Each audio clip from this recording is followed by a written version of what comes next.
cómo hacer un buen presupuesto, o al menos cómo lo hago yo. Eso es lo que vamos a ver en este curso gratuito subido exclusivamente para YouTube. Algo muy importante que te quería mostrar. Este curso yo antes lo ofrecí aquí en mi página web de victorsanchez.cl. Tenía un precio de 30 euros, perdón, 30 dólares. Sin embargo, hoy día ese ya no está disponible. Y eso es porque hoy día lo traemos junto a este canal para que tú puedas aprender cómo hacer un presupuesto, cuáles son las consideraciones más importantes, cómo lo hago yo todos los años, antes de partir el año, o si me atraso un poquito los primeros días de enero, genero el presupuesto de todo el año, en este caso 2024, y la idea es que tú veas cuáles son las cosas importantes y en otro video vamos a hacer el presupuesto desde cero en una planilla Excel. Y bueno, la verdad es que voy a hacer mi presupuesto con todas las consideraciones que aprendamos en este curso, en este video.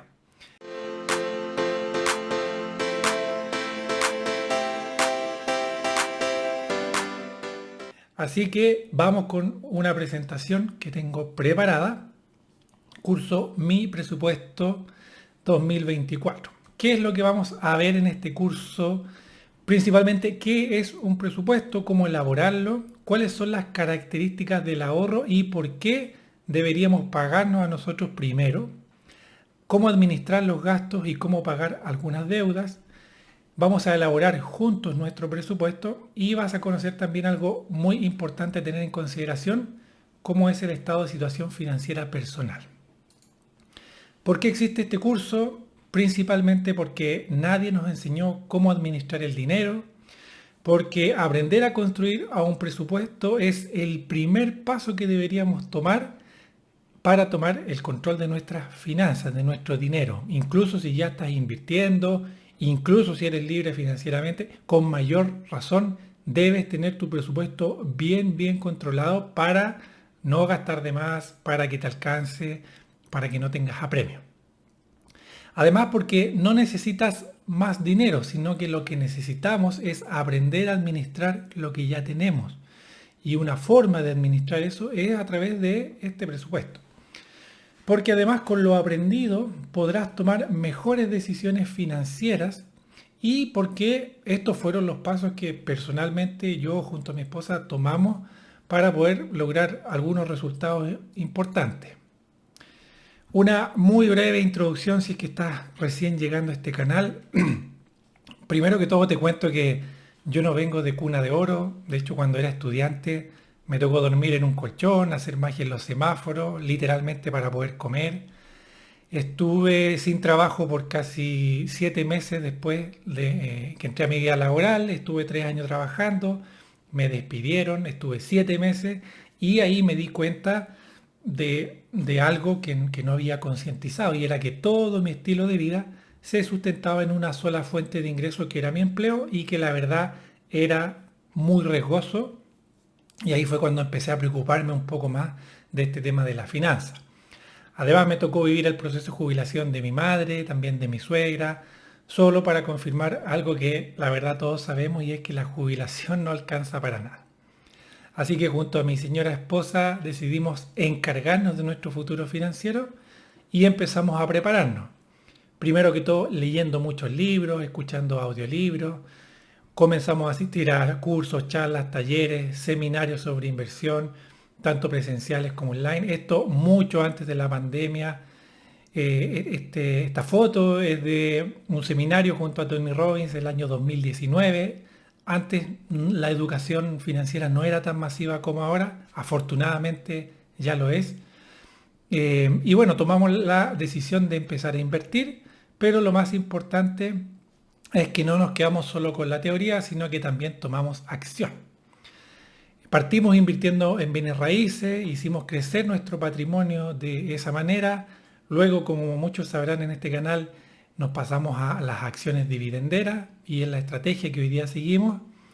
Además, me certifiqué como coach profesional luego de ir a este seminario junto a Tony Robbins y descubrir lo potente que fue esta experiencia para mí. Tomé esta certificación y luego combiné estos conocimientos de coaching con los de finanzas para hacer coaching financiero. Algunos saben que he escrito algunos libros sobre educación financiera y bueno, este curso también es una manera de avanzar en este propósito de educar, de entregar esta información y contenido. Así que muchas gracias por tu confianza. Comencemos con el video y por supuesto, si te gusta, dale like, compártelo y suscríbete al canal porque este año 2024 voy a estar trayendo varios cursos gratuitos para que puedas disfrutar. Partamos entonces con algunas definiciones para ver en el contexto en el que nos vamos a mover. Primero que todo, ¿qué es un presupuesto? Básicamente es un conjunto de gastos e ingresos previstos para un determinado periodo de tiempo. ¿Ya? Este periodo puede ser generalmente anual, desde enero a diciembre, y la gracia aquí es que deben ser previstos. Nosotros lo que hacemos es una proyección de los posibles gastos y los posibles ingresos que vamos a tener para así ver si nos va a alcanzar o no nos va a alcanzar. Es una herramienta que nos permite utilizar, administrar y además tomar mejores decisiones con nuestro dinero. Llevar este presupuesto es sumamente importante para controlar el dinero que recibimos. Nos permite saber algo tan básico como si estamos gastando más de lo que ganamos. Cosa que puede sonar muy obvio, pero créeme que hay muchas personas que todavía no tienen claridad de esto. Algunas consideraciones para armar este presupuesto. Primero que todo, se deben establecer valores estimados, ¿ya? Y tanto de lo que vamos a ganar como de lo que vamos a gastar. Para las personas que tienen un sueldo fijo, por ejemplo, es mucho más fácil estimar cuánto va a entrar porque ese dinero es fijo. Sin embargo, personas que trabajan quizás con un sueldo variable, es importante que estimen o que definan el mínimo de ingreso que necesitan para poder subsistir. Además, hay muchos gastos que son gastos fijos y que podemos proyectar a lo largo del año, pero también hay algunos gastos que son variables, hay gastos que son situacionales, hay gastos, por ejemplo, que son 4 veces en el año, como las contribuciones, hay gastos que a veces son una vez en el año, como las vacaciones o el permiso de circulación, o algún otro gasto, cumpleaños, aniversarios, Navidad, fiestas patrias, etcétera, etcétera. Y por esa razón, la proyección debe hacerse anual. ¿Por qué? Porque la mayoría de las veces los gastos que tenemos en el año se van repitiendo, ¿ya? No así los gastos mensuales. Hay algunos gastos mensuales, como te dije, que son fijos, pero hay otros que se hacen una vez al año o en determinados meses. Otra cosa muy importante es no confundir el presupuesto con un registro de gastos. Muchas personas de pronto dan ese primer paso de ordenarse y lo primero que hacen es anotar los gastos que tuvieron en el mes. Y eso está muy bien. Me llega el sueldo, me llega el ingreso y lo primero que empiezo a hacer es pagar cuentas, pagar gastos básicos y los voy registrando para ver cuánto más o menos gasté. Y ese es un primer paso que está muy bien, pero no es suficiente, ¿ya? Lo que tenemos que hacer es proyectar los futuros gastos. No solamente quedarme con lo que ya pasó, que en este caso fue pagar las cuentas, sino que además debo estimar cuáles van a ser estas cuentas futuras, ¿ya? Para la gente nuevamente que gana ingresos variables, los buenos meses deben compensar a los malos meses. Y por eso también la importancia de que esto sea anual, porque generalmente tenemos estacionalidades. Hay periodos del año donde a veces ganamos más y hay periodos donde ganamos menos. Y debemos distribuir ese ingreso a lo largo del año, ¿ya? Algo muy importante y que puede sonar muy obvio es que nunca debes gastar más de lo que ganas. Nunca, porque si gastas más de lo que ganas, entras en un proceso de endeudamiento. Y eso es muy difícil de resolver. Por muy complicada que pienses que esté tu vida, por muchas necesidades que creas tener, nunca gastes más de lo que ganas. Si por algún motivo de la vida, el día de mañana llegas a ganar menos que hoy, por algún despido, porque te bajaron las horas, cualquier cosa, debes inmediatamente ajustar tus gastos, tu presupuesto, para que nunca gastes más de lo que ganas. ¿Ya? Entonces lo voy a repetir infinitas veces a lo largo de este curso. No hay que gastar más de lo que ganamos. Otra cosa importante y un concepto que da para mucho debate, pero es el tema del presupuesto familiar. Hay algunos estudios que se han realizado en países obviamente más desarrollados que dicen que luego de la infidelidad el segundo motivo de divorcio más común son los problemas económicos. Y la verdad es que no es fácil ponerse de acuerdo entre un grupo de personas que conviven porque tenemos distintas creencias, tenemos distintas prioridades también respecto al dinero. Y por lo tanto, aprender a llevar un presupuesto familiar creo que es muy importante. Muchas personas de pronto no quieren incluir a las familias, a los hijos para no preocuparlos. No sé si tú alguna vez has incluido a tu hijo, por ejemplo, en la planificación de las vacaciones o simplemente le impones dónde vamos a ir. O a lo mejor has conversado con tu pareja sobre la importante decisión de adquirir un vehículo, adquirir una vivienda o cuál va a ser el próximo viaje o las próximas metas de gasto que van a tener para este año. ¿Ya? Una frase que por lo menos a nosotros como familia nos ha funcionado muy bien es que este no es tu dinero, tampoco es mi dinero, sino que es nuestro dinero. Nosotros funcionamos a través de un presupuesto consolidado donde ambos ingresos se suman y crean un ingreso familiar y donde todos los gastos que tenemos se consideran como un gasto familiar. Así también como planificamos el ahorro, la inversión y algunos gastos que queremos hacer.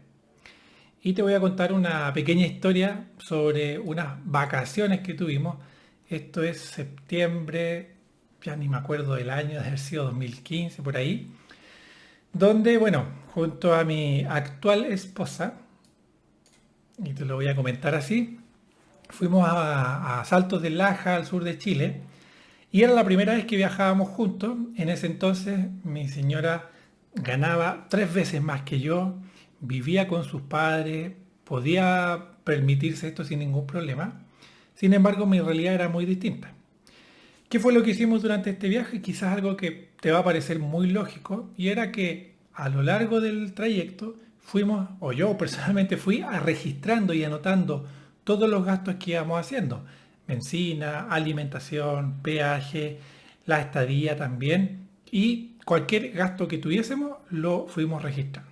Guardamos las boletas, los recibos, y una vez que terminó el viaje hicimos algo que puede sonar muy justo, que fue anotar todos los gastos y dividirlos a la mitad. ¿Cuál fue el problema que surgió? Es que esa mitad de dinero representaba, por ejemplo, para mi ingreso más o menos un 30-40% de lo que yo ganaba en ese momento. Y como mi señora ganaba 3 veces más, para ella significaba menos de un 10% de lo que ella ganaba. Y no solamente tiene que ver con un tema de cuánto gano, sino que de cuánto gasto, porque mi situación era muy diferente. Yo arrendaba un departamento, tenía que pagar gastos comunes, cuentas, comprar un montón de cosas para poder mantenerme y además agregarle este gasto que fue una muy buena experiencia, la recordamos con mucho cariño. Sin embargo, a mí se me hizo muy pesado, muy pesado. Y ahí fue donde tuvimos la primera conversación. Y yo le dije a mi señora, si vamos a mantener esta dinámica de dividir todo mitad y mitad, la verdad es que esto no va a funcionar. A mí no me da el ingreso para poder llevar el estilo de vida que habíamos pensado de esa forma. Y ahí fue cuando llegamos a este acuerdo de poder combinar estos presupuestos y definir un ingreso familiar, un gasto familiar, inversiones familiares.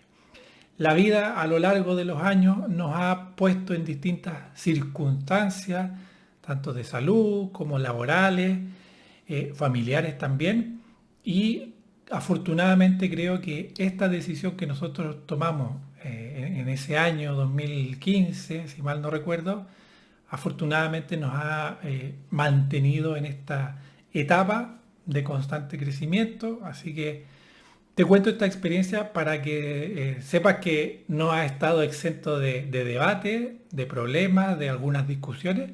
Sin embargo, hoy día mantenemos esto y la verdad es que nos ha funcionado muy bien.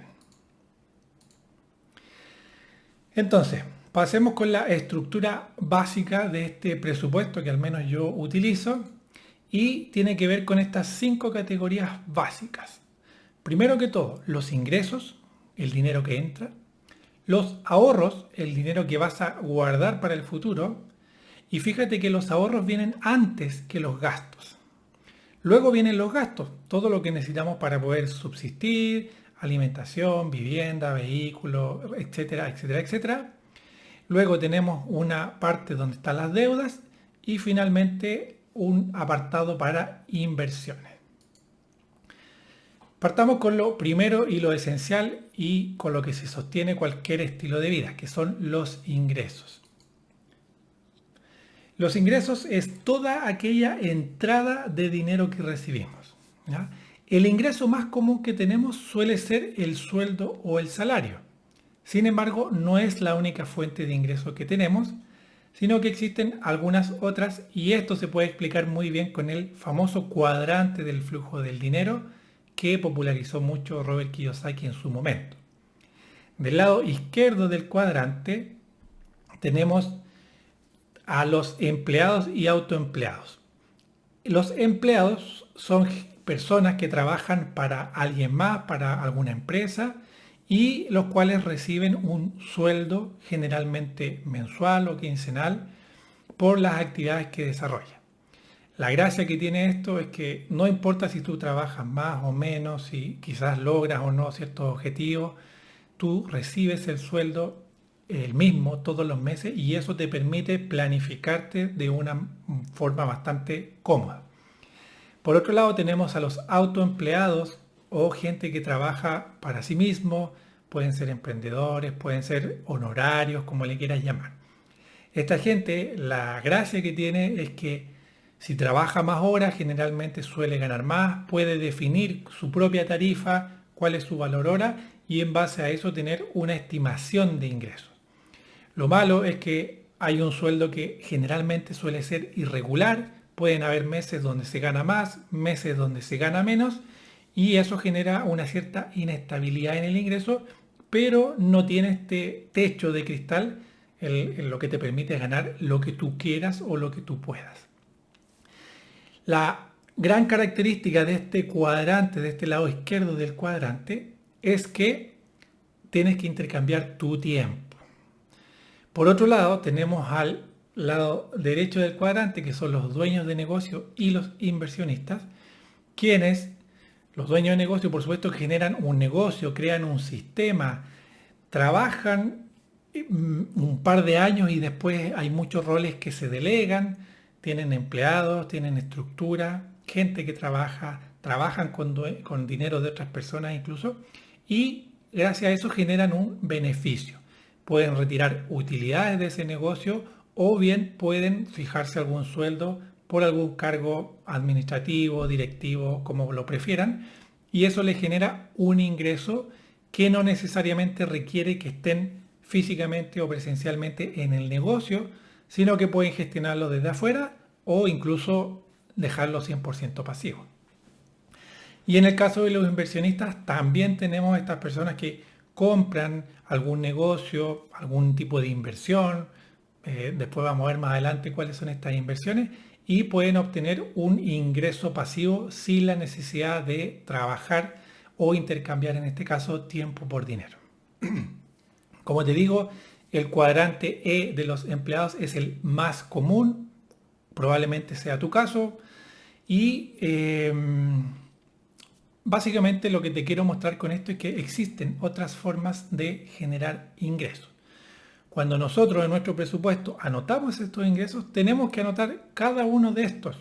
Yo en mi caso personal recibo ingresos como, muy entre comillas, empleado de mi propio negocio de GoLife.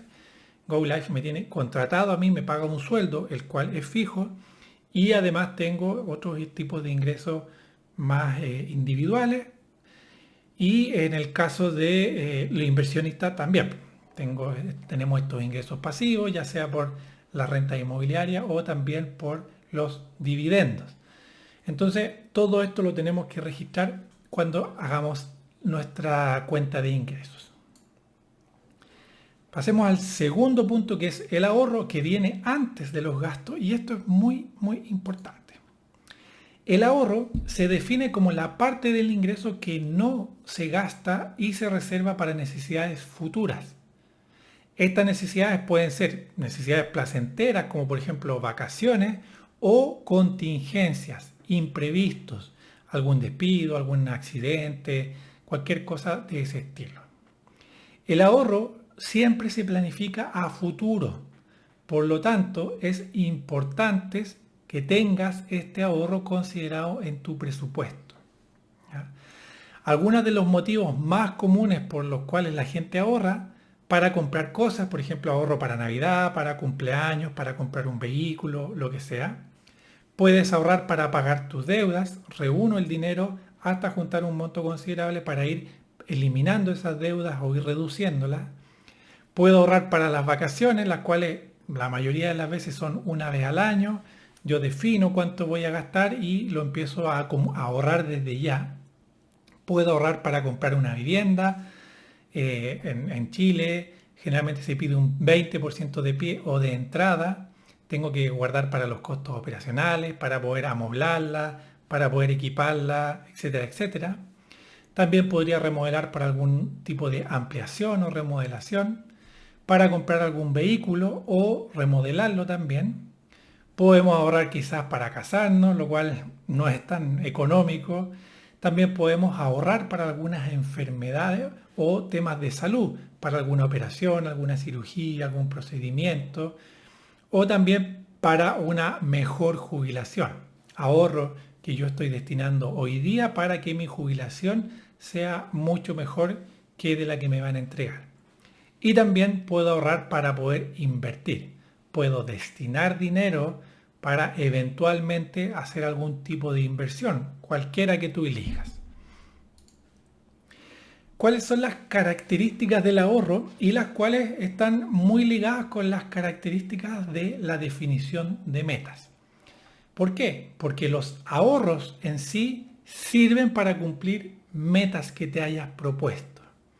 Y por eso es importante que estas metas y este ahorro tengan estas características. Uno, que sea específica. Por ejemplo, si vas a ahorrar para unas vacaciones, tienes que saber dónde vas a ir, cuántos días, dónde te vas a quedar, qué cosas vas a comprar, etcétera, etcétera, y definir un monto, un presupuesto. Tiene que ser, ojalá, lo más específico posible. Si vas a comprar un vehículo, define cuál es ese vehículo que quieres comprar, la marca, el modelo, el color, el año, si va a ser automático, manual, etcétera, etcétera, y cuánto cuesta. Todo eso. Básicamente que las metas sean específicas. No basta con decir, voy a ahorrar para las vacaciones. No. ¿Cuáles son esas vacaciones? ¿Dónde? ¿Cuánto tiempo? Etcétera, etcétera. Otra cosa es que sean en elevación. ¿Qué significa esto? Que sea siempre en positivo. Que no digas, voy a guardar el dinero para dejar de sufrir en este trabajo porque estoy cansado, estoy agotado. No, siempre en perspectiva de elevación, porque eso anima a nuestra mente a que lo que querramos lograr. O sea, voy a ahorrar para estas vacaciones, para disfrutarlas, para descansar, para compartir con mi familia, para desconectarme. Voy a comprar este vehículo porque es más cómodo, es más seguro, me da más tranquilidad. O voy a ahorrar para inversión, para obtener esta libertad financiera y poder alcanzar los objetivos que tengo para mi vida. Otro punto importante es que debe depender de ti mismo, de ti misma. El ahorro que tú generes no debe depender de otro. No puedes esperar el próximo descuento, no puedes esperar un bono, un finiquito. No, esas cosas no dependen de ti. Lo que sí depende de ti es que apartes una parte de este ingreso como ahorro para lograr alguna meta que dependa de ti. Otra cosa muy importante es la visualización. La idea es que las metas que tú definas, los objetivos de ahorro que tienes, los puedas imaginar, los puedas visualizar. Te imagines dentro de ese auto, comprando esa casa, te imagines haciendo esa inversión, esa compra de acciones o esa compra del inmueble o imaginarse poder hacer esta transferencia. ¿Por qué? Porque la visualización hace que las cosas ocurran. En la medida que tú lo vas manifestando, lo vas declarando, esas cosas eventualmente tienen una mayor probabilidad de ocurrencia. Y es mucho más fácil cuando las puedes visualizar. Otra cosa muy importante es que tenga un plazo. Esto también es muy relevante porque no es lo mismo ahorrar, por ejemplo, 1.000.000 de pesos durante 3 meses que 12 meses o que durante 5 años.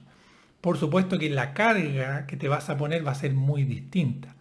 Por lo tanto, si vas a hacer estas vacaciones en un año más y sabes cuánto te van a costar, tú puedes estimar cuánto dinero mensual necesitas para poder alcanzar ese objetivo. Si te vas a retirar, también en cuántos años lo estás planificando. Todo eso te va a ayudar a definir la magnitud del ahorro que vas a tener que generar de ahora en adelante. También debe tener un para qué. Tiene que haber una razón detrás, alguna razón fuerte, importante. No vas a ahorrar solo porque sí. Tiene que ser algo que realmente necesites, que realmente quieras, desees, con toda y absoluta confianza y certeza, para que en los momentos difíciles, cuando te veas tentado, tentada a sacar ese dinero, te acuerdes de para qué lo estás haciendo y sea mucho más fácil mantenerte durante el tiempo. Siempre ten un para qué concreto para cada una de tus metas de ahorro.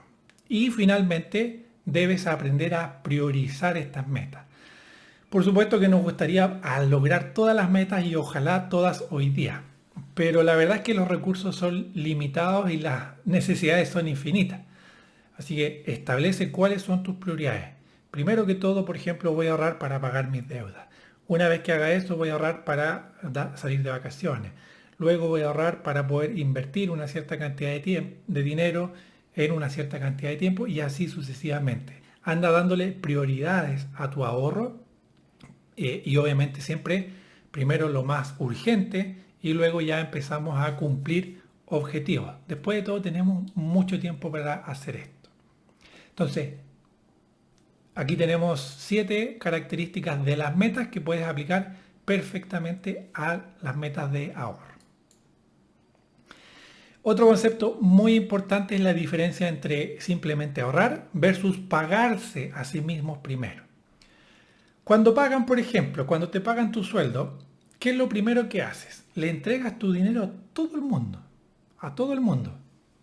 ¿No me crees? Le pagas tu dinero al arrendador o al banco, le pagas tu dinero a la comunidad en la que vives, le entregas tu dinero a las cuentas de luz, gas, internet, le entregas tu dinero a las tarjetas de crédito que ya compraste cosas, le entregas tu dinero al supermercado, le entregas tu dinero a las grandes tiendas, le entregas tu dinero a la aseguradora.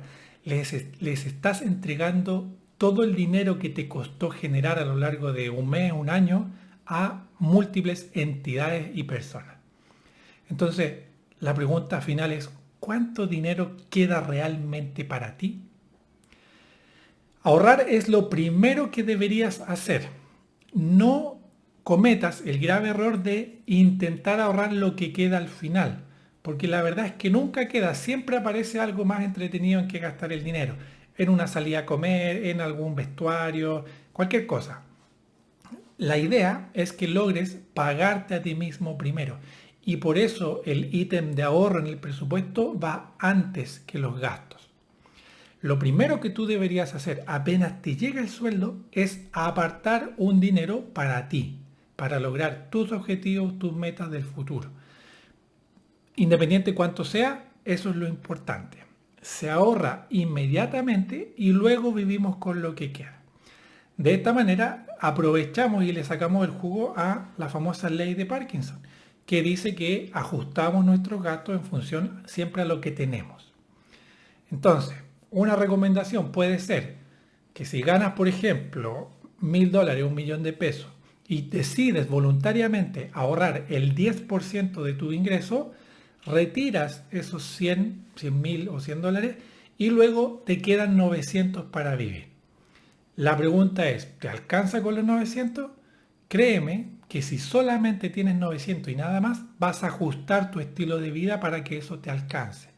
Y finalmente después te acostumbras a vivir con menos, vivir con los 900 y generas el hábito de pagarte todos los meses o todos los años a ti primero. Entonces, recomendación, define un porcentaje el cual vas a ahorrar para lograr las metas futuras y apenas te llegue el sueldo, retira ese dinero y luego vive con lo que te queda. ¿Ya? Esto que yo te estoy contando ahora, después lo podemos ver en números y es muchísimo más fácil tomar esa decisión. ¿Ya? Pero la diferencia entre simplemente ahorrar, que es ahorrar lo que me queda, versus pagarse a sí mismo primero, es que apenas recibes el sueldo, apartas un dinero para tu ahorro. Otro ítem también que todo el mundo debería tener y que está muy subestimado, lamentablemente, es el famoso fondo de tranquilidad o fondo de emergencia o fondo de paz mental, como le quieras llamar. Es un tipo de ahorro el cual sirve para enfrentar imprevistos. Imprevistos como por ejemplo un despido, que a mí me tocó vivirlo, estuve 7 meses desempleado a pesar de mi carrera y bla bla bla, que no es mala ingeniería eléctrica, pero aún así estuve mucho tiempo desempleado. Ante robo, ante fraude, de repente hay personas, me acuerdo una vez una clienta que ya se estaba ordenando, había empezado a pagar sus deudas y todo, y de repente le sacaron dinero de la tarjeta, no sé si se la clonaron, se la robaron, no me acuerdo, pero si hubiese tenido este colchoncito para poder subsanar esa situación, hubiese sido más fácil. También para algún tipo de accidente. Nadie está libre el día de mañana. Puede ser algo tan absurdo como me torcí el tobillo o cualquier cosa y de repente no puedo desempeñar alguna función, tengo que tener algún reposo, la licencia no me cubre todo, lo que sea. Es importante tener este colchoncito. Otro punto muy importante y que a muchos se nos olvida son los temas funerarios. La mayoría de las personas que sigue este canal quizás ya tiene padres más grandes o abuelos y el día de mañana pasa, a mí me pasó el 2018, falleció mi padre. Obviamente en el proceso de duelo y de tristeza que tenemos, igual tenemos que gestionar todos los papeles de sepultura o de cremación, lo que sea, y eso sale caro. Entonces siempre es bueno tener este dinero. Nosotros lo hicimos así, ocupamos este fondo, pagamos todo ese proceso, nos olvidamos y luego después ya lo fuimos recuperando con el tiempo como familia. Y cualquier otro tipo de imprevisto. Se averió el vehículo, se poncharon, no sé, ¿cómo decirlo? Se pincharon las llantas de los neumáticos, se averió el calefón, se rompió algo, a lo mejor tu computador murió y ahora tienes que comprar otro nuevo. Todo eso puede pasar, es parte de la vida. Nadie puede predecir el futuro con exactitud y por lo tanto es muy importante, al menos desde mi punto de vista, porque me ha tocado vivirlo varias veces, es que tengas un dinero como fondo de tranquilidad. Este fondo de tranquilidad hay muchísimo debate de cuánto debería ser. Algunos hablan entre 3 a 6 meses de tu sueldo líquido o de tu gasto. Si tú estás ahorrando, por ejemplo, yo prefiero medirlo en gasto, porque si el día de mañana tienes una contingencia, dejas de ahorrar y por lo tanto tienes que vivir con lo que corresponde. También va a depender, pues si tienes un sueldo fijo, si tienes un sueldo variable, todo eso son factores que deberías determinar. Lo importante es que tú te sientas cómodo, cómoda con esto. Nosotros hoy en día más o menos funcionamos como con 2-3 veces nuestro nivel de gasto, pero también tenemos otras fuentes de ingresos que nos ayudan a paliar estas contingencias y claro, en el peor de los casos tú puedes liquidar algún tipo de inversión, pero eso es justamente lo que queremos evitar, que no toques el dinero de tus inversiones, sino que tengas un colchoncito reservado para contingencia. Y otro punto muy importante que muchas personas también olvidan es el tema de la jubilación, la pensión, el retiro. El tiempo pasa volando, para muchas personas ya están en la mitad de este camino antes de retirarse Y yo te recomiendo que no olvides ahorrar para tu jubilación, sobre todo si es que no estás pensando en invertir, en obtener una independencia financiera temprana. Por lo menos lo que yo viví junto a mi madre, a mi suegra también, es que más o menos el promedio de los ingresos de las pensiones suelen rondar entre un 15, 20, 25% del ingreso final que tuvieron estas personas. ¿Por qué? Porque la mayoría de las carreras parten muy bajos, o sea, parten ganando poco y luego van aumentando esa ganancia en el tiempo. Por lo tanto, los primeros años se aporta muy poco y por lo tanto la jubilación es baja en comparación al último ingreso que tuvimos como familia, como persona, perdón. Para este tipo de situaciones hay instrumentos que nos ayudan para ahorrar para este momento, como las AFP, tienes la cuenta 2, ahorros voluntarios, y también tenemos el APB, que es un ahorro voluntario para la jubilación, y algún tipo de inversión, cualquiera sea, algún bien raíz, acciones de dividendos, algún ETF de crecimiento para luego consumírselo. Cualquiera sea la decisión que tú tomes, está bien, pero siempre recuerda pensar en este yo del futuro que créeme que te lo va a agradecer. ¿Ya? Por lo menos en Chile hasta el 2019 no había la obligatoriedad para ahorrar para quienes trabajábamos a honorario. Sin embargo, todos tienen que hacerlo y la verdad es que personalmente me parece muy bien porque dado que hay poca educación financiera, lamentablemente muchas personas llegaban a su jubilación sin ni un peso y luego significó un problema social muy importante. ¿Ya? No digas esta famosa frase que alguna vez escuché por ahí, ese es el problema de yo del futuro. No, ¿ya? Porque este problema no es solo para el tú del futuro, sino que también es un problema para tu familia, para la sociedad en la que vives, porque nos guste o no, si no tenemos dinero el día de mañana, no vamos a poder subsistir o no vamos a poder tener una buena vida, un buen retiro, una buena vejez. Así que el mensaje es, aparta algo de tu dinero para poder invertir en tu jubilación, en tu retiro. Independiente cuál sea el camino que tomes, es algo que no deberías olvidar jamás. Entonces, una vez revisado ya los ingresos, el ahorro, vámonos con los gastos. Aquí es donde entra fuerte, ¿cierto? El tema. Los gastos básicamente son desembolsos de dinero que otorga una contraprestación por el mismo. O sea, es un intercambio de dinero por un bien o servicio. Los gastos se pueden agrupar de múltiples maneras y aquí te voy a presentar yo algunas categorías que me parecen interesantes y que son las que yo ocupo. Primero que todo, hay cosas que son necesarias, 100% necesarias para vivir y otras que no. Lo necesario es todo lo que considera a nivel de supervivencia para poder vivir.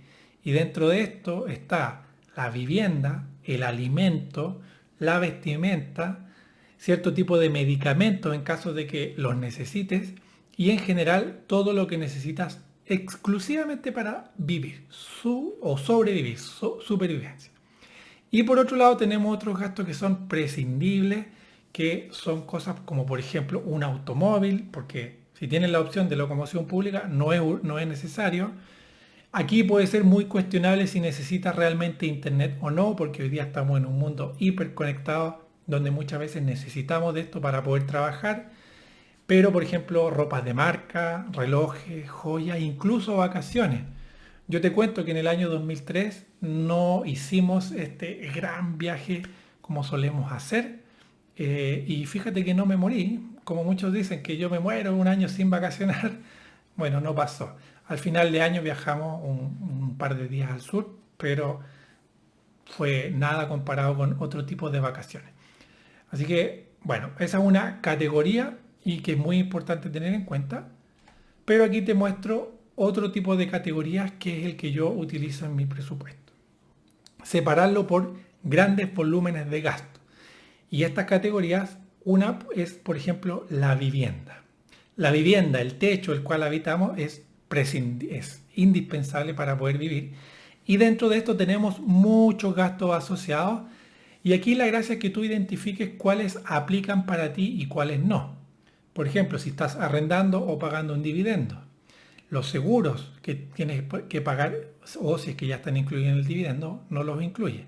Mantenciones, reparaciones, los gastos básicos como luz, agua, gas, internet. Hay gente que tiene empleada doméstica, jardineros, gente que paga por hacer el aseo. Si tienes gastos comunes, si pagas las contribuciones o si pagas impuestos territoriales o aseo municipal. ¿Ya? Incluso hay gastos asociados a la vivienda, como por ejemplo la leña, no sé, que allí algunos lo consideran o no.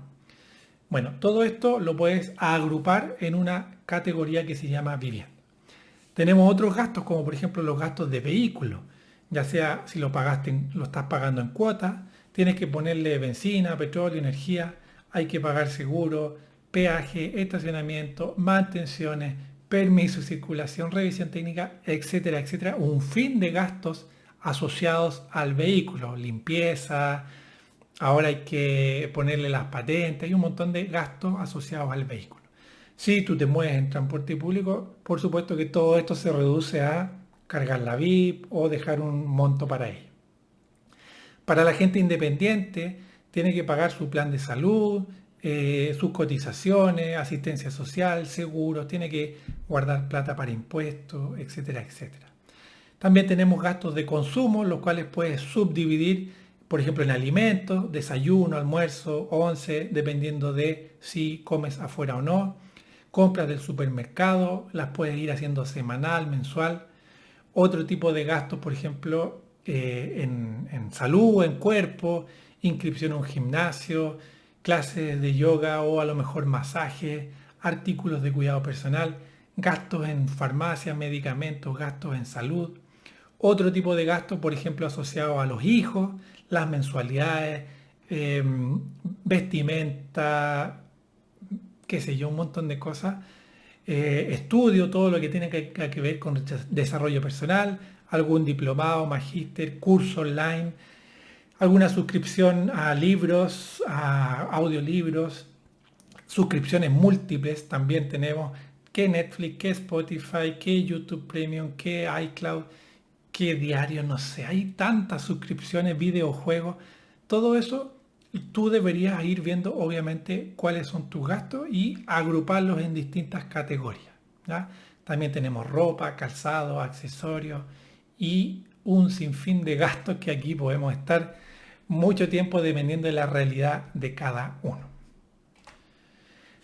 También hay un gasto que es bien interesante, que se habla muy poco, que es el concepto de caridad y que es bien interesante porque la caridad se refiere a ofrecer algún tipo de recurso, dinero, tiempo o algún servicio de manera desinteresada sin esperar nada a cambio, solo por el hecho de contribuir a una mejor sociedad y que sintamos nosotros que vale la pena apoyar. Pueden ser UNICEF, puede ser bomberos, puede ser no sé, la Fundación Las Rosas o incluso puede ser tu vecino, tu vecina, algún amigo, alguna amiga que tenga algún problema. Si eres parte de alguna asociación, alguna comunidad, no sé, en los rotarios. Esto también puede aplicar, por ejemplo, a la gente que paga diezmo. Cualquiera de estas cosas es importante considerarlo en el presupuesto porque es una salida de dinero que vas a tener. ¿Y por qué es importante? Básicamente porque todo en la vida se devuelve y las obras que nosotros hacemos de manera desinteresada tienen una ganancia tanto emocional como existencial y eventualmente podría beneficiarse de alguna manera económica también. Pero ese no es el fin. ¿Ya? Porque ya sea en cualquier cosa en lo que tú creas, en Dios, en el universo, en las energías, las estrellas, siempre de alguna manera nos va a recompensar. Así que creo que es una muy buena idea y decisión dejar un ítem de caridad. Incluso se lo puedes dar a tus padres, a tus hermanos, como tú estimes conveniente. Pero anótalo, porque es una salida de dinero que vas a tener. Una vez que ya tenemos planificados los ingresos, los gastos, el ahorro primero, luego los gastos, ahora tenemos que anotar también las deudas, los compromisos financieros que adquirimos libre y voluntariamente. ¿Ya? Por lo menos a mí hasta ahora nunca me ha tocado alguien que me diga que le pusieron la pistola en el pecho para endeudarse. Hay algunas situaciones, quizás particulares, donde sí, pero la mayoría de las veces nosotros tomamos deuda con la total responsabilidad y conciencia que eso implica. La deuda básicamente es consecuencia de un dinero que pedimos prestado y que aún no hemos devuelto. ¿Ya? La deuda no es un regalo, esta cuestión no es la caridad de los bancos, de las empresas, no. Es un dinero prestado que nosotros nos comprometimos a devolver. ¿Cuál es el problema con estas deudas? Es que tiene un costo que nos quita dinero mes a mes, porque tenemos que ir pagando parte de esa deuda, las cuotas, pero también tenemos que ir pagando intereses, comisiones y un montón de gastos asociados a tener esta deuda. Aquí nos referimos a las deudas malas, no que nos generen algún tipo de ingreso. Y antes de ubicar las deudas en nuestro presupuesto, un consejo que te doy si estás, por ejemplo, con cualquier tipo de deuda inmobiliaria, incluso de inversión, cualquier tipo de deuda, es que las ordenes y las agrupes. ¿Cuáles son algunas de las variables que tú podrías considerar? El valor cuota, el valor del cuota mínimo, el valor total de la deuda, el costo total de la deuda, cuál es el interés mensual, cuál es el CAE y cuántas cuotas te quedan por pagar. Y toda esta información ponla en una tablita, lo que nosotros trabajamos como el cuadro de deudas, que queda más o menos, este es un ejemplo que podría quedar más o menos así. Entonces tienes la deuda 1, 2, 3, 4, 5, 6, que pueden ser tarjeta de crédito, línea de crédito, multitienda, crédito de consumo, deuda estudiantil. Aquí puedes poner tu crédito hipotecario, hipotecarios de inversión, etcétera, etcétera. Y ordénalo por cuánto estás pagando como cuota mensual. ¿Ya? Este ítem de aquí, de la cuota mensual, es el que va a ir finalmente en nuestro presupuesto, porque se supone que todos los meses tienes que pagar esa cuota y eso es una salida de dinero. ¿Ya? Pero además debes tener muy visualizado cuál es la cuota mínima, si se puede o no, cuál es el total de la deuda para ver qué tanto vas avanzando, cuál es el costo total, o sea, el costo total es si pagas las cuotas por la cantidad de cuota que corresponde, para que veas que generalmente es mayor de lo que vale la deuda realmente. Y luego los intereses o el CAE, que es la carga anual equivalente, y el interés mensual, un poco para dimensionar cuál de estas cuotas es más cara o no. ¿Ya?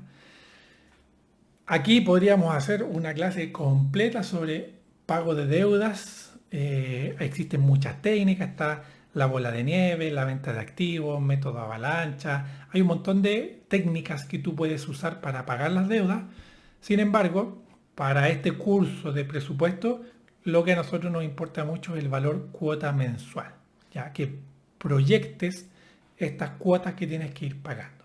Hay algunas cuotas que son más fáciles, por ejemplo la de los créditos de consumo, porque todos los meses es igual, pero hay otras que no es tan fácil, por ejemplo las tarjetas de crédito, porque vas a tener una compra a 4 meses, luego vas a tener otra 6, luego otra 12, y en algún momento unas se extinguen, entran otras nuevas, y eso lamentablemente te desordena muchísimo.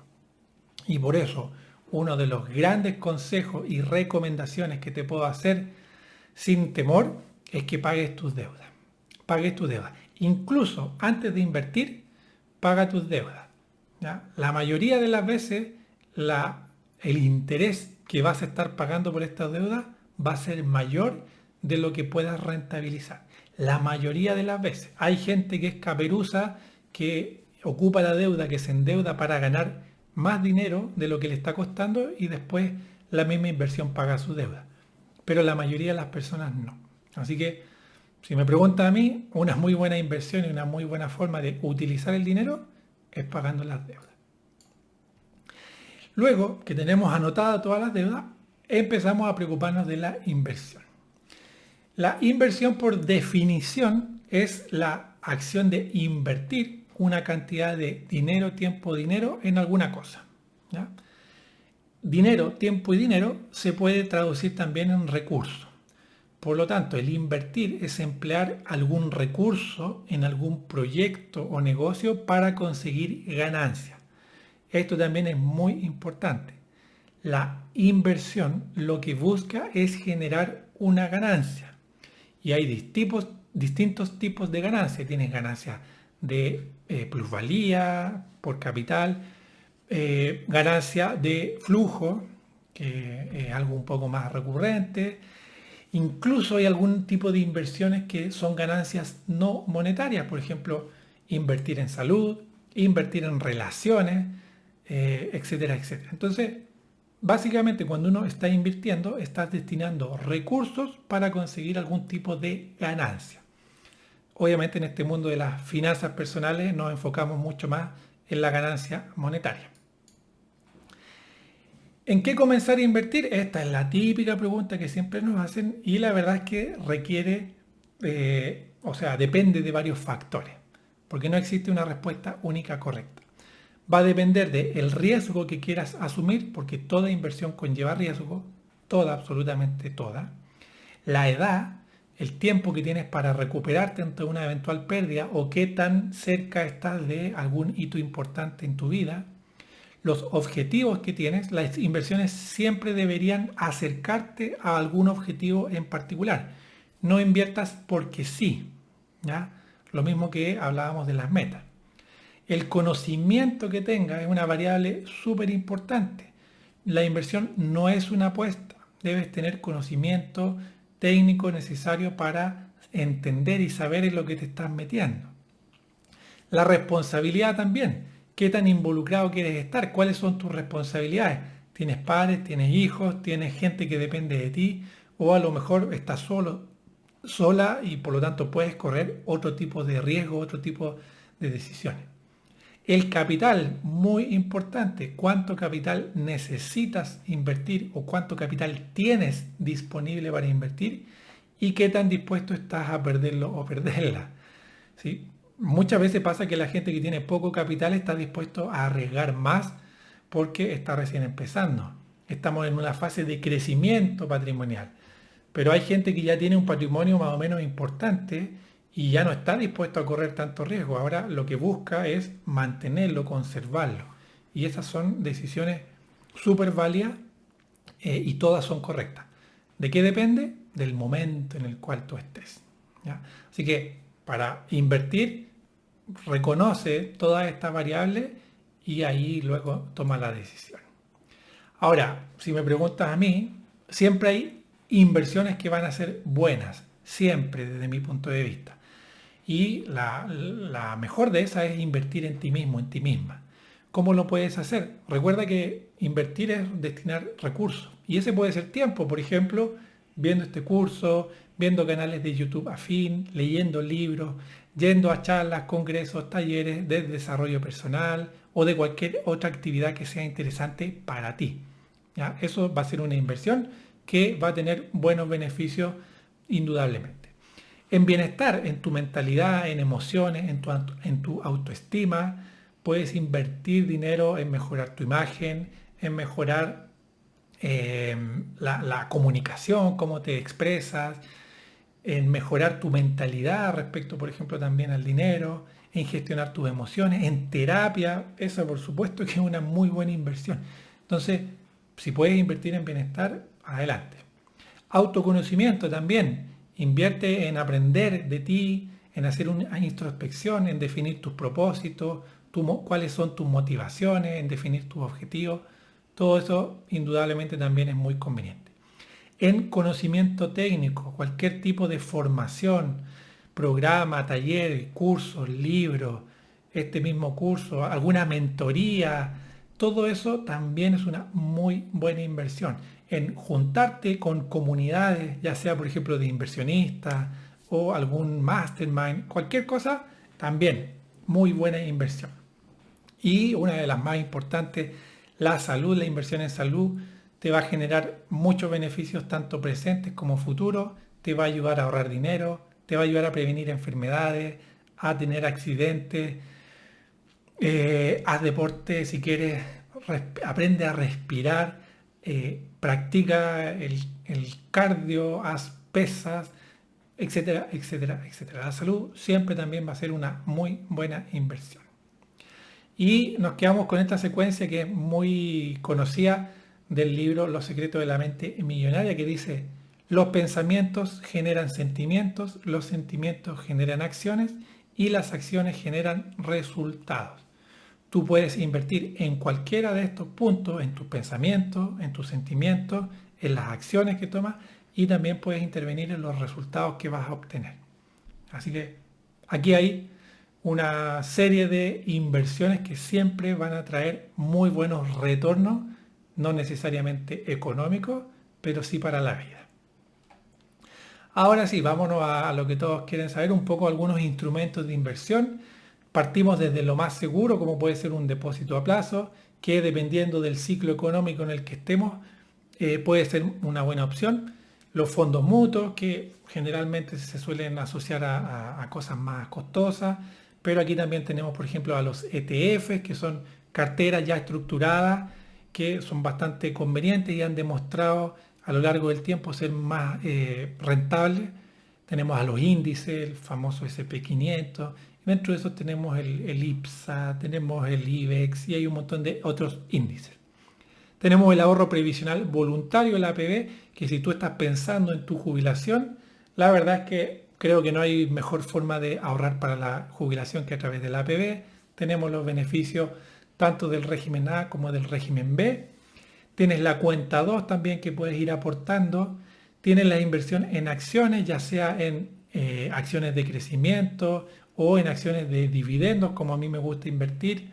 Tienes también criptomonedas si quieres meterte a ese mundo. Puedes invertir en metales, en negocios, también inversión inmobiliaria. Estos son como algunos de los más comunes, más conocidos y que la verdad es que funcionan. Lo importante es que la inversión que elijas se ajuste a tu plan de vida, ¿ya? No existe la mejor inversión, sino que existe la mejor inversión para cada persona.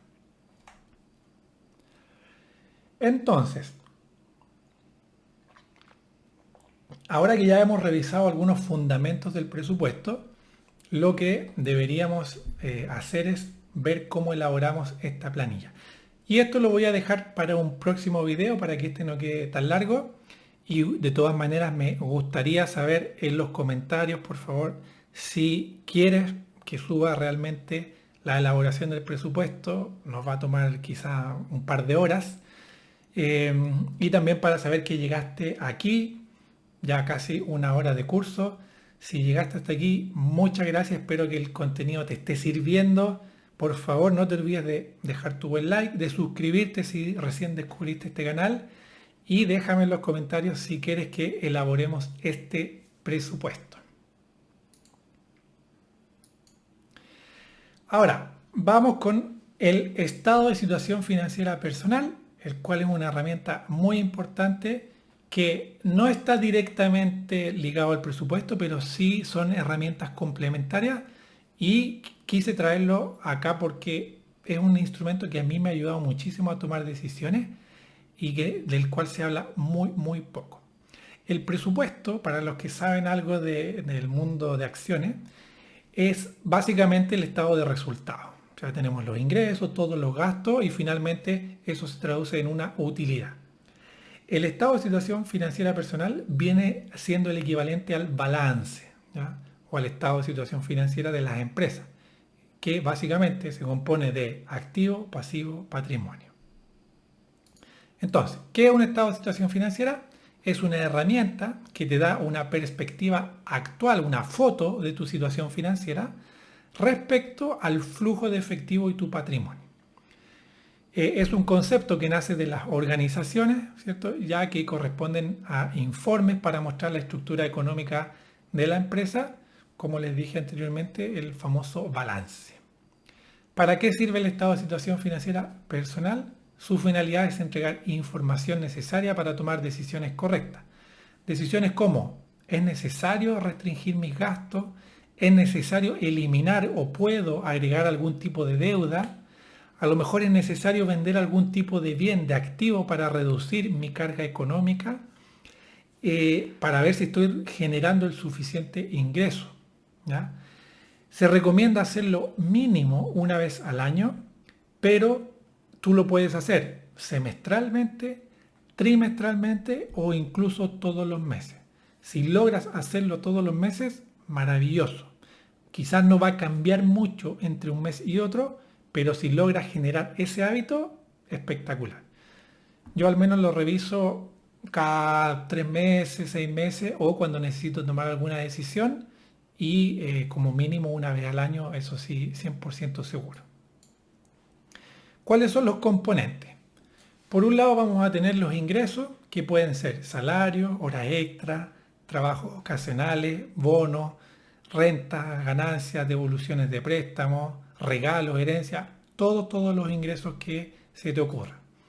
Tenemos los gastos, como ya vimos, vivienda, gastos básicos, alimentación, salud, automóvil, educación, deuda, etcétera, etcétera. ¿Ya? Todo lo que sale los meses. Estas dos componentes, los ingresos y los gastos, están relacionados con el presupuesto. Y ahora tenemos los activos, y estamos hablando de activos contables.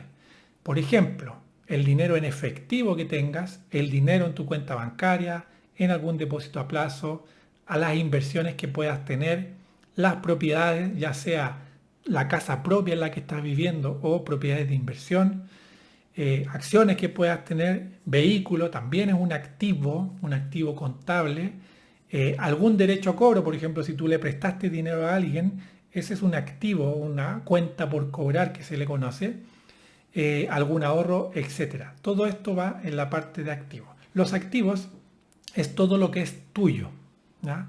Es la parte de tus bienes que corresponde a ti. Por ejemplo, si tú tienes una casa valorada en 100 millones de pesos o 100.000 dólares, ese es un activo que está a tu nombre y que es tuyo, ¿ya? Independiente que esté con deuda o no, porque eso después se contrarresta con los pasivos. Pero eso es algo que tú posees, ¿ya? Y puede ser algo físico tangible, así como puede ser algo numérico, como por ejemplo algún Bitcoin. Eso también es parte de un activo.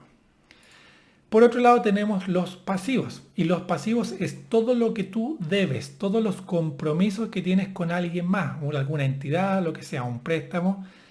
En este caso, por ejemplo, el crédito hipotecario. Si tú le debes a un banco dinero que te prestó para poder adquirir una vivienda, una propiedad, eso es un compromiso que tú debes devolver y por lo tanto pasa a ser parte de tu pasivo. Créditos de consumo, crédito automotriz, créditos blandos, por ejemplo, estos que se dan en las empresas, algún saldo que tengas en tu tarjeta de crédito, algún cheque que hayas emitido, algún pagaré o letra, deudas con amigos o familiares, todo eso pasa a ser parte de tu pasivo. Y por lo tanto, este estado de situación ya consolidado lo podemos dividir en estos 4 cuadrantes: ingresos, gastos, activo, pasivo. Por ejemplo, aquí tenemos el ejemplo donde alguien genera 2.000 dólares y 300 dólares o euros como ingreso y que como gasto mensual tiene 700 por alquiler, 190 servicios básicos, supermercado 260 y tiene una deuda en la tarjeta de crédito que tiene que pagar mensualmente por 100. En este momento, en la foto, dentro de sus activos tiene dinero en su cuenta, tiene un depósito a plazo, tiene el vehículo y tiene cosas que puede vender. Por otro lado, dentro de los pasivos tiene el saldo de la tarjeta de crédito, que son 300 dólares, le quedan 3 cuotas de 100. Y tiene una deuda con unos amigos que salió a comer y que tiene que devolver. Entonces, aquí tenemos, por un lado, que los ingresos son 2.300, los gastos 1.250 y dentro de la línea de activos tenemos 19.500 dólares y los pasivos 350. Por lo tanto, antes de eso tenemos un segundo ejemplo, donde esta persona tiene los mismos ingresos, 2.300, sin embargo tiene otro tipo de gastos. Por ejemplo, tiene una hipoteca o un crédito hipotecario de 800 euros, dólares, servicios básicos, supermercados, tiene 2 tarjetas de crédito y tiene otros gastos.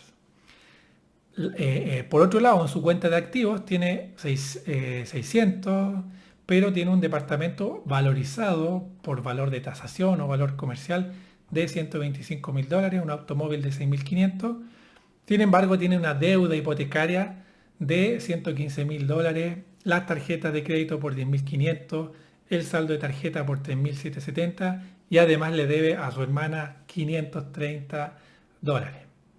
Por lo tanto, aquí tenemos que el ingreso de $2.300 no alcanza a cubrir los gastos de 2.800 y que los activos valorados en $132.100 contra los pasivos, las deudas, los compromisos que tiene por $129.800. Entonces, con estos cuadrantes nosotros podemos determinar lo que se conoce como el excedente o flujo de efectivo, que sería la diferencia entre el ingreso y el gasto mensual.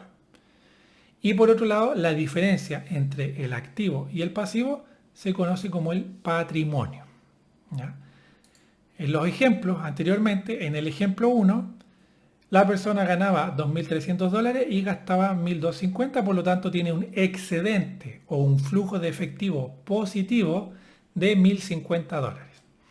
En su patrimonio tenía $19.500 como activo menos 350 como pasivo, dándole un patrimonio de 19.150. En el caso 2, teníamos un caso donde ganaba los mismos $2.300, pero gasta 2.800 mensuales.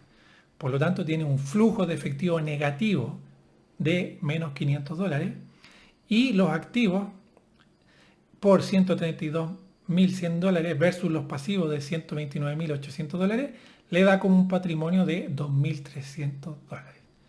¿Ya? Y esto es algo que se da muchas veces, que a veces no se ve, y aquí es donde está la verdadera riqueza según yo. Fíjate que ganando lo mismo, esta persona, por ejemplo, paga un arriendo, tiene un alquiler, gasta muy poco, si te fijas los gastos son muy pequeños. Y tiene muy cosas, tiene un auto más barato, tiene aquí un ahorro, un depósito a plazo que muchos quizás no saben que lo tiene.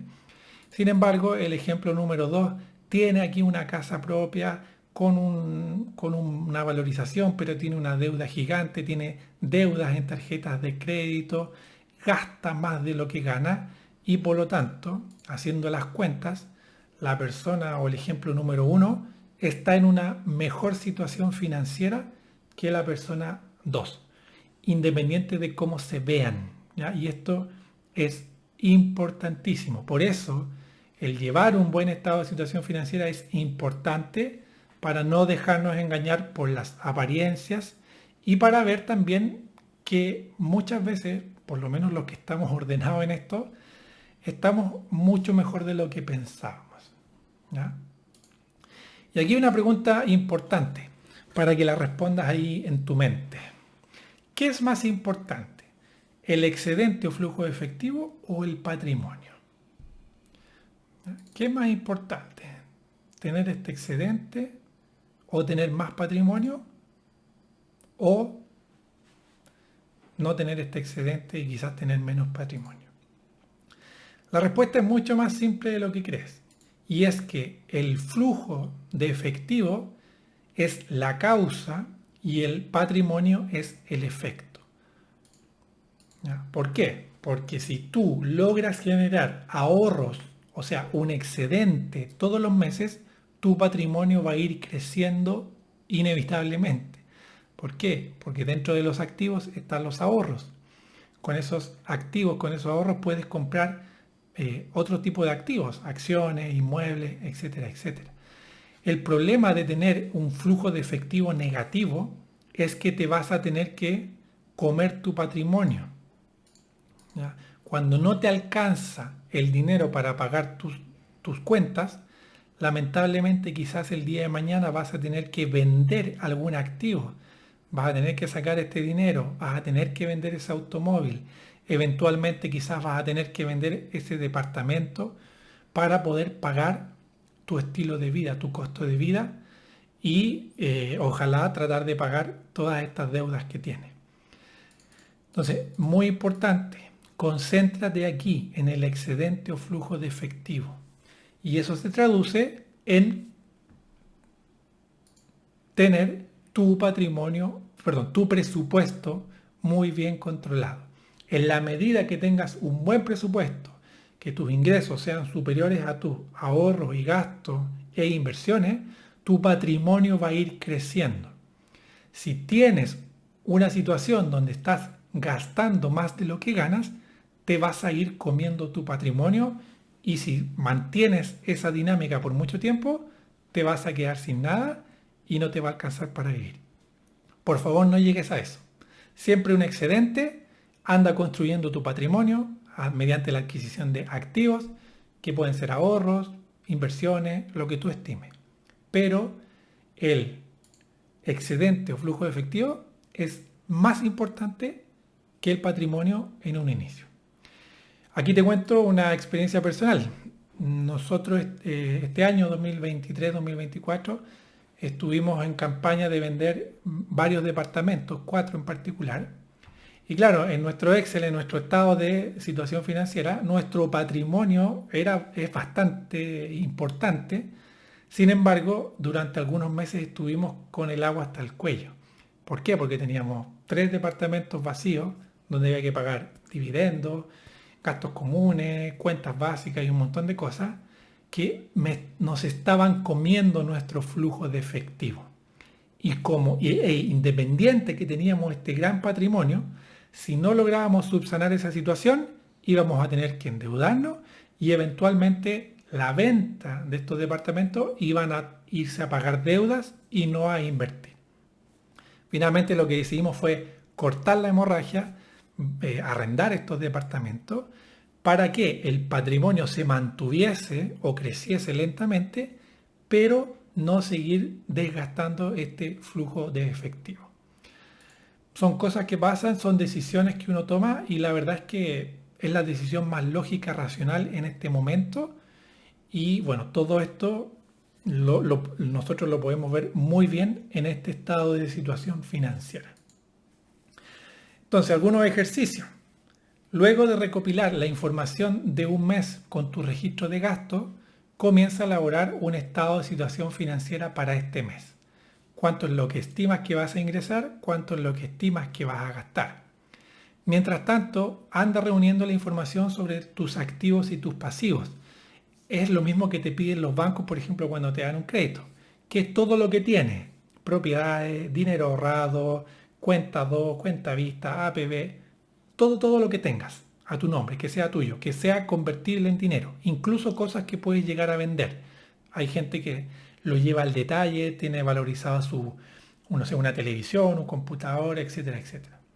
Y luego calcula tu flujo de efectivo y tu patrimonio, y comienza a tomar medidas para que tu flujo de efectivo sea positivo, con el fin de hacer crecer tu patrimonio. Si te animas, cuéntame en los comentarios cómo está tu situación, tanto de flujo como de patrimonio. Entonces, algunas conclusiones de esta primera parte de este curso. Primero, ya sabes más o menos cuál es la estructura de un presupuesto. En el próximo video, si es que este video obviamente tiene apoyo, te voy a mostrar cómo yo mismo armo mi presupuesto para este año 2024. Ordena tus ingresos, ahorros, gastos y deudas en ese orden. Realiza una proyección anual. No basta con decir cuánto gasté este mes, sino que tienes que estimar cuánto vas a gastar y cuánto vas a ahorrar y cuánto vas a ingresar los próximos meses. Ojalá para los próximos 12 meses, dado que estamos partiendo el año. Mide mes a mes los gastos que estás teniendo, lleva un control. Por ejemplo, si tú dijiste que ibas a gastar 100.000 o ya 300.000 en el supermercado, la pregunta es, ¿cuánto gastaste realmente? ¿Gastaste más? ¿Gastaste menos? Si gastaste menos, maravilloso. Significa que quizás te sobró dinero o que quizás pudiste ocupar ese excedente para otras cosas. Si gastaste menos, significa que te pasaste de tu estimación. Y ahí tienes que hacer los ajustes. Sincerarte y decir, ¿sabes que realmente gasto más aquí? O decir, realmente sabes que gasté más de lo que debía y no debería volver a repetirse. ¿Ya? Págate a ti mismo primero y comienza a lograr tus objetivos.